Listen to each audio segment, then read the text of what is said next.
ఉదయం ఇది కష్టము కాదు, చేయటానికి పెద్ద ఇబ్బంది కాదు. సిఎస్ గారు, జవహర్ రెడ్డి గారు జగన్మోహన్ రెడ్డి గారికి అనుకూలంగా రాజకీయ లబ్ధి చేకూర్చడం కోసం ఆడుతున్నటువంటి నాటకం అనేది అందరికీ తెలుసు. అందుట్లో ఎలాంటి సందేహం కూడా లేదు. ఇక్కడ ఒక సందేహం ఏంటంటే 62 లక్షల మంది ఈరోజు లబ్ధిదారులు ఉన్నారు. అందుట్లో 9 లక్షల మంది వికలాంగులు కావచ్చు, వయోవృద్ధులు కావచ్చు, అనారోగ్యం పాలైన వాళ్ళు కావచ్చు, 9 లక్షల మంది ఉన్నారు. ఇప్పుడు పంచాయతీ కార్యాలయ కార్యదర్శులు ఉన్నారు కదా, వీళ్ళు పెట్టిన వాళ్ళు చూసుకుంటా ఉంటే 1,30,000 మంది ఉన్నారు. సచివాలయ కార్యదర్శులు 1,30,000 మంది ఉన్నారు వాళ్ళు. అలాగే అంగన్వాడీలు ఉన్నారు, ఆశా వర్కర్లు ఉన్నారు, విఎల్ఓలు ఉన్నారు, విఆర్ఓలు ఉన్నారు. వీళ్ళందరికీ కనుక కేటాయిస్తే 9 లక్షల మందికి మనిషికి 5 కంటే ఎక్కువగా ఇవ్వాల్సిన అవసరం ఉంది. ఆ పరిధిలో అది పెద్ద కష్టమైన పని ఏమీ కాదు, ఇష్టంగా కూడా చేస్తారు. ఎందుకంటే వీళ్ళందరూ దానికి సిద్ధమై ఉండవాళ్లే కదా. వీళ్ళు ఆ గ్రామానికి సంబంధించి అక్కడ ఉండి ఇప్పుడు వాళ్ళు ఎంత హాస్యాస్పదంగా ఉంది అంటే వాళ్ళ ఇళ్ళును గుర్తించడానికి ఇబ్బంది, లేకపోతే వాళ్ళు ఎక్కడున్నారో గుర్తుకెళ్ళి మేము ఇవ్వాలంటే ఇబ్బంది అని చెప్పని మాట్లాడుతూ ఉన్నారు కదా. టెంపరేచర్లు, హీట్ వేవ్ అసలు ఎంత అన్యాయంగా మాట్లాడుతున్నారంటే ఇది కావాలని చేస్తున్నారని అర్థమైపోతా ఉంది. ఎన్నికల సంఘం, కేంద్ర ఎన్నికల సంఘం కూడా వాళ్ళు ఆదేశించిన తర్వాత వీళ్ళు అభ్యంతరం పెడితే అసలు ముందుగానే సిఎస్ గారిని, డీజీపీ గారిని తొలగించాలని చెప్పని ప్రతిపక్షాలు ఆందోళన చేస్తున్నాయి. ప్రజలు కూడా కోరుకుంటున్నారు ఇవాళ సజావుగా ఎన్నికలు జరగాలంటే ముఖ్యంగా వాళ్ళిద్దరిని పదవులోంచి తొలగించాలని. ఇంకా ఈ కేంద్ర ఎన్నికల సంఘం కావచ్చు, రాష్ట్ర ఎన్నికల సంఘం కావచ్చు ఎందుకు మేనమేషాలు లెక్క పెడుతున్నాయి అనేది ఇప్పుడు అర్థం కాని విషయం. గత ఏప్రిల్లో చూశారు. అప్పుడు కూడా ఆదివారం అంటే 31వ తారీఖు కూడా బ్యాంకులు పనిచేసినాయి, కానీ వాళ్ళు జాగ్రత్త పడలేదు. ఆ రోజు కూడా 3వ తారీఖు, అంతకుముందే సాక్షి పేపర్లో ఖజానాలో డబ్బులు లేవన్నది ఒక చర్చ జరిగింది. సాక్షి పేపర్లో 26వ తారీఖు నాడే ప్రచురించారు.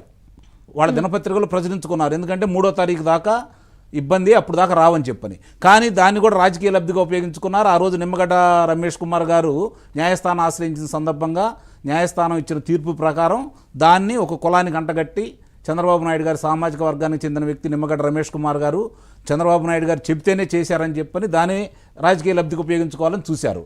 కానీ ఆ రోజు జరిగిన పరిణామాలన్నీ ప్రజలందరికీ తెలిసిపోయినాయి.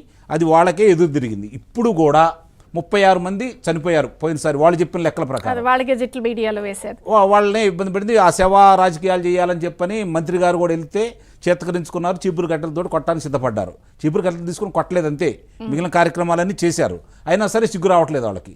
ఇప్పుడు కూడా సిఎస్ గారు లేకపోతే ఈ పంచాయతీకి సంబంధించిన కార్యదర్శులకి వీళ్ళకి రాసిన తర్వాత వాళ్ళు కలెక్టర్లతోటి వీళ్ళతోటి కాన్ఫరెన్స్ చేసిన తర్వాత ఇది కాదు అన్నారంటే వీళ్ళకి ఆ ఉద్యోగాలు చేసే అర్హత ఉందా, ముందు ఇది ఆలోచించాలి.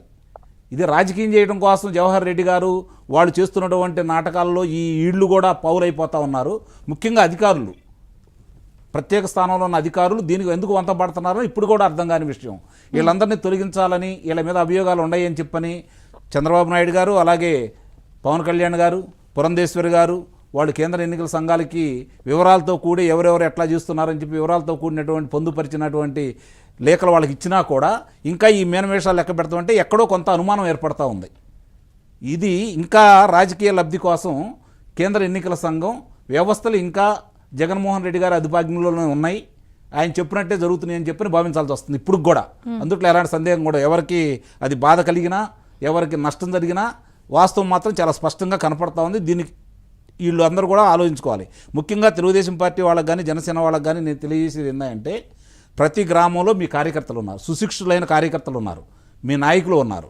ఎవరెవరు ఇందుట్లో అనారోగ్యం పాలై ఉన్నవారు, నేను ఉదాహరించిన 3 అంగవైకల్యం చెందినవాడు కావచ్చు, వృద్ధులు కావచ్చు, వాళ్ళను గుర్తుపెట్టుకొని వీళ్ళు ఎలాంటి నాటకాలు ఆడబోతున్నారు దాన్ని దృష్టిలో పెట్టుకొని మీరందరూ వాళ్ళ దగ్గర పర్యవేక్షణ చేసేసి, జరిగింది కాబట్టి వీడియోలు రావటం, ఆడియోలు రావడం, వాలంటీర్ ఫోన్ చేసి అయ్యా చంద్రబాబు గారు ఆపేయమన్నారు అందుకే ఆపేసామని చెప్పి వీడియోలు వచ్చినాయి అప్పుడు.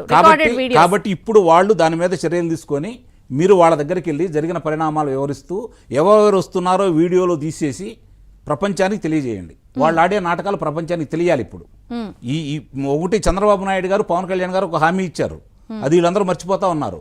ఒకవేళ పొరపాటున మీకు ఎవరికన్నా రాకపోతే జూన్లో అధికారంలోకి వచ్చిన తర్వాత జూలై 1వ తారీఖు నాడు మీకు అందరికీ మేము అందజేయడం కూడా జరుగుతుందని చెప్పి రెట్రోస్పెక్టివ్ స్టైల్లో చెప్పారు. ఇప్పుడు 2 అక్కడ జరిగిందే కాబట్టి ఇప్పుడు ఒకటి ఆలోచించండి. ఇక్కడ వాలంటీర్లను దూరంగా ఉంచమన్నారు, అందువల్లే ఇలా జరుగుతుందని చెప్పని వీళ్ళు మాట్లాడుతున్నారు. అసలు వాలంటరీ ఆలోచన వీళ్ళకి ఎందుకు వచ్చింది?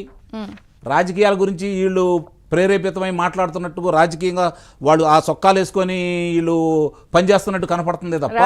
Ward functionaries are eliminated, net staff available for the dispersal is substantially reduced. అంతే మరి తగ్గిందని చెప్తున్నారు కదా. మరి అంటే వీళ్ళకి అసలు దానికి సంబంధం ఏంటి? అది మాట్లాడాల్సిన అవసరం ఇక్కడ ఏమొచ్చింది? అంటే మీరు ఇందాక ఉదాహరించినట్టు ప్రారంభంలోనే ఇది వీళ్ళతో మొదలు కాలేదు కదా. 1983లో అనంతమూరి తారక రామారావు గారు మొదలు పెట్టారు, దాన్ని చంద్రబాబు నాయుడు గారు 75 రూపాయలు చేసుకొచ్చారు. రాజశేఖర రెడ్డి గారు వచ్చిన తర్వాత దాన్ని 200 చేశారు. చూడండి, 10 సంవత్సరాల్లో వాళ్ళు పెంచింది 125 రూపాయలు.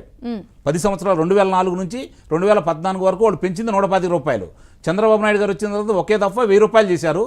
5 సంవత్సరాల్లో తిరిగి మళ్ళీ 2000 రూపాయలు చేశారు.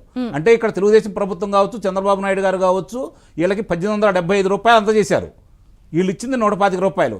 ఈయన వచ్చిన తర్వాత ఇప్పుడు ఇన్ని ముక్కి మూలిగి 1000 రూపాయలు పెంచారు. అంటే వీళ్ళందరూ కలిసి ఇచ్చింది 1250 రూపాయలు 15 సంవత్సరాల్లో. చంద్రబాబు నాయుడు గారు కావచ్చు, తెలుగుదేశం ప్రభుత్వం కావచ్చు, అనంతమూరి తారక రామారావు గారు కావచ్చు 1875 రూపాయలు ఇచ్చారు.